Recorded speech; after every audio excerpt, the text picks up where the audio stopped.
মাদ্রাসার টিচাররাও করেছে, হিজাব পরা মেয়েগুলোও করেছে, ছেলেরাও করেছে। তো এই যে বিউটি পালকে কি মনে হয়? বিউটি পাল একজন শিক্ষিকা, সে কিন্তু চোখে আঙুল দিয়ে পুরো একটা সমাজকে দেখিয়ে দিল যে আমরা কি করতে চাই, কি করতে পারি, কি করতে পারি না। এই সম্পর্কে একটু জানতে চাই। বিউটিপাল হচ্ছে সেই সুকান্ত ভট্টাচার্যের কবিতার দেশলাইয়ের কাঠির মতো। আমরা এই এই ভূখণ্ডের কতিপয় মানুষ খুব কষ্টে আছে, দুঃখে আছে, বাকরুদ্ধ অবস্থায় আছে।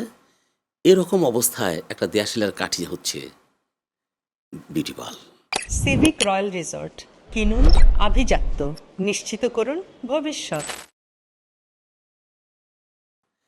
সে যখন একটু হাঁটলো, একটু শ্রাবণের মেঘগুলোর সাথে গানের সাথে একটু কোরিওগ্রাফি করলো, অন্য কিছু করেনি, সে হেঁটেছে শুধু।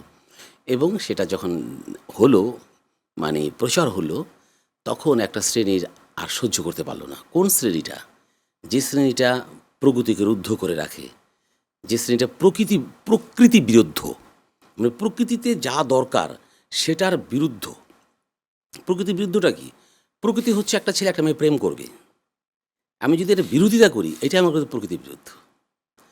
এই যে একটা একটা সুন্দর স্মার্ট একটা মেয়ে, সে একটা গান গাইবে, গানের সাথে সে হাঁটবে, এই ছবিটা সে তার প্রিয় জায়গায় বা তার নিজস্ব জায়গায় সে আপলোড করবে, এটা প্রকৃতির ঘটনা।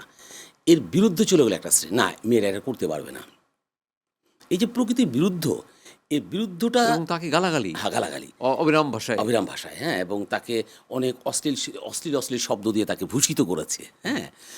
তো এটা একটা অদ্ভুত ব্যাপার যে এইরকম অবস্থা, যে স্ফুলিঙ্গ আমি কেন বললাম, ম্যাসের কাঠিটা কেন বললাম, সাথে সাথে এই যে এই নির্যাতনের বিরুদ্ধে যারা ছিল একটা জনগোষ্ঠী, তারা সুযোগ পেয়ে গেল, কি আমিও কিছু করব।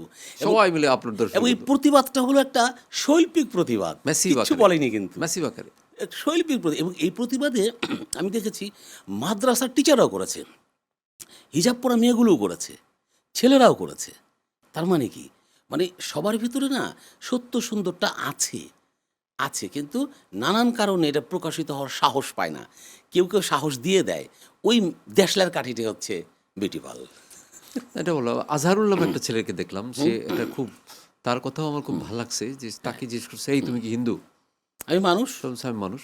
সবার আগে একটা ছেলে, আমি মনে হয় ছেলেটা স্কুলের গণ্ডি পার হয়নি, হয়তো আমার যেটা মনে হচ্ছে 8-9-এ পড়তে পারে সর্বোচ্চ, আমি জানি না ছেলেটার সম্পর্কে, কিন্তু তার এই মানে বলিষ্ঠ উচ্চারণ আমাকে মুগ্ধতা ছাড়িয়ে গেছে আমার কাছে মনে হয়েছে। যে এবং আমি মনে করি এ সময়ের সে আরেকটা বড় স্ফুলিঙ্গ, এবার সে আর দেশলাইয়ের কাঠিতে পৌঁছানি, সে মশাল হয়ে গেছে।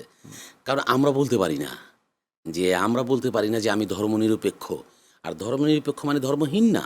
আমার কাছে সকল ধর্মের গুরুত্ব সমান, আমি সেই লেভেলে ধর্মনিরপেক্ষ। এখন আমাকে যদি বলে কেন সমান হবে, কেন আপনারটা প্রধান বাকিগুলো অপ্রধান, তো এইরকম একটা ভ্রান্তির মধ্যে আছে না।